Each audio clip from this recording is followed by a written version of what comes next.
Welcome to this explainer. Today, we're unpacking the brutal mathematics that separate the people who stay wealthy in retirement from the ones who completely run out of money. To get started, I want you to picture two identical 68-year-old couples living right next door to each other on the exact same suburban Tampa cul-de-sac. Both worked hard for 40 years and both retired last spring with almost identical nest eggs. But that is pretty much where the similarities completely end. If you're just standing in their driveways, you genuinely can't tell who's truly wealthy. Couple A?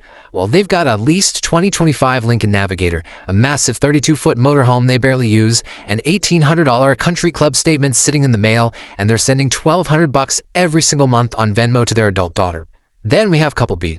They drive a 2014 Toyota Highlander with pushing 100,000 miles on it. Their grocery hauls all come from Costco. The husband is wearing a Seiko watch from 1997, and there are absolutely zero boats in sight. Fast forward 20 years from now, and the cold, hard math guarantees one of these couples will be completely out of cash, while the other is going to leave their grandkids an absolute fortune. To figure out why this happens, we're going to cover 1. The cul-de-sac illusion. 2. Depreciating assets and regrets. 3. The recurring wealth drain. 4. The first 5 years. And finally, 5. The math of staying rich. Let's dive right into Section 1. The cul-de-sac illusion. Unmasking pseudo-affluence. Thomas Stanley, the researcher behind the famous book, The Millionaire Next Door, he totally nailed this. He said the pseudo-affluent are confused. And the core problem here is that throughout their working lives, these folks bought status symbols for an audience of colleagues, clients, maybe their bosses. But here's the brutal reality. That entire audience completely vanishes the very day you retire. The cashier at the pharmacy definitely doesn't care what kind of suit you're wearing. Let's put some hard data to this. If we look at the actual habits of real millionaires, they aren't dropping 20 grand on a luxury watch. No way. In fact, half of them paid under $235 for their most expensive watch. And get this, the #1 brand among actual American millionaires? It's Seiko. Rolex comes in second, sure, but Stanley actually noted that millionaires who wear them usually got them as gifts, and were actually a little embarrassed to wear them. The guy paying out of pocket for Rolex is really just renting the status of looking like a millionaire.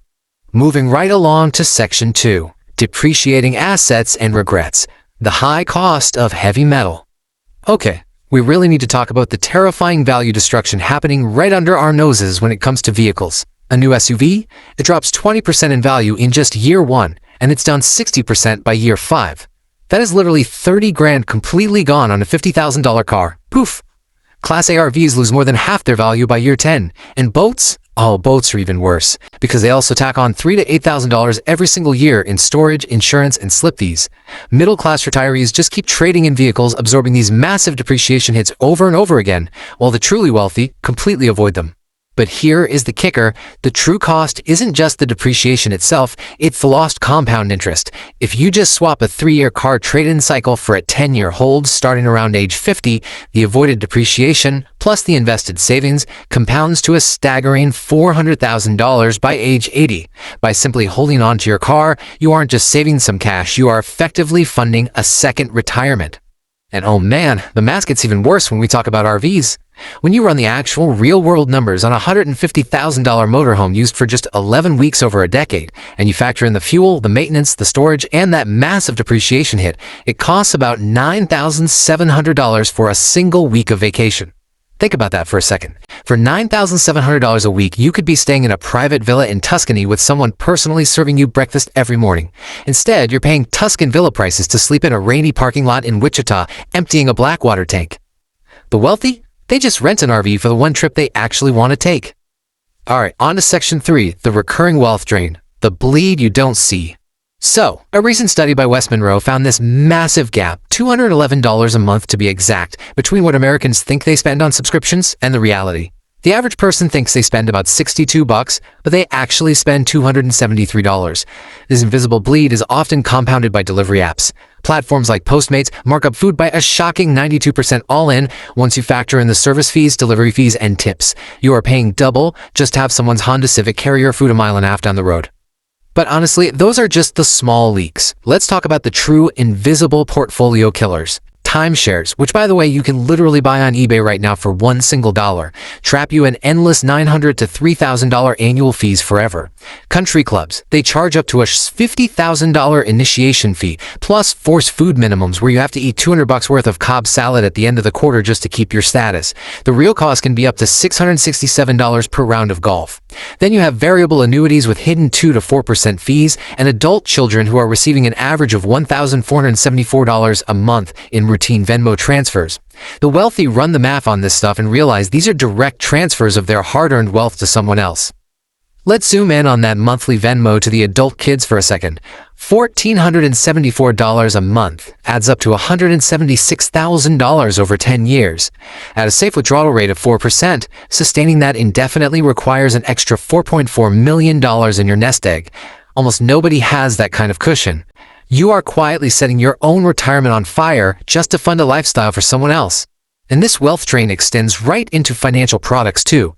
Take a look at this devastating case study of a $1.7 million variable annuity. Because a retiree was sold a commission-heavy product with a 4% fee, it only generated $88,000 a year. A low-fee, 1% equivalent would have generated $177,000 a year. That client lost $89,000 a year in potential income. That is literally a grandchild's down payment completely vaporized into commissions by a salesman. The exact same logic applies to life insurance. The difference between an expensive whole life insurance policy and a cheap term life policy is about $480 a month. Taking that difference and putting it into a simple S&P 500 index fund compounds to over $700,000 over 30 years. The wealthy know that if the person selling it is on commission, the product is built for the seller, not for you. Which brings us to Section 4, the first 5 years, the retirement risk zone. Now, the absolute most vulnerable phase of your financial life is dictated by something called sequence of returns risk. Basically, two retirees can have the exact same $1 million and experience the exact same average market return over 30 years.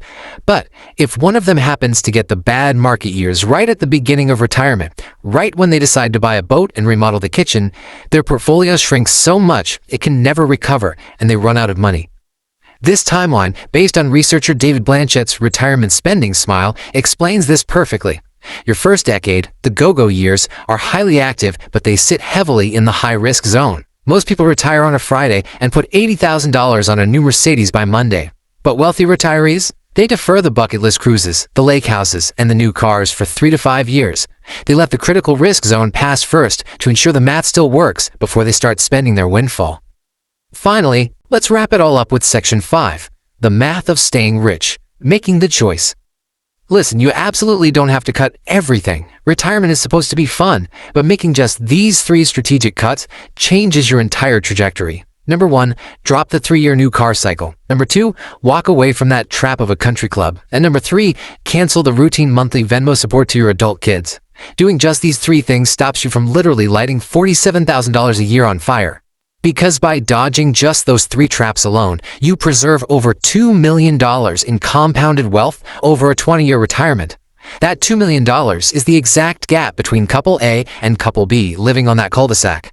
They had the same income, they had the same starting nest egg, but one chose the math of staying rich. As we wrap up this explainer, I want you to take a hard look at your own spending and ask yourself this final question. Which side of the cul-de-sac will you live on? Are you acting rich for today's audience, bleeding out through depreciation and hidden fees, or are you doing the cold hard math to guarantee that you stay wealthy for the rest of your life? The math doesn't care about your feelings, but it absolutely will secure your future. Thanks for joining me on this explainer, and we'll see you on the next one.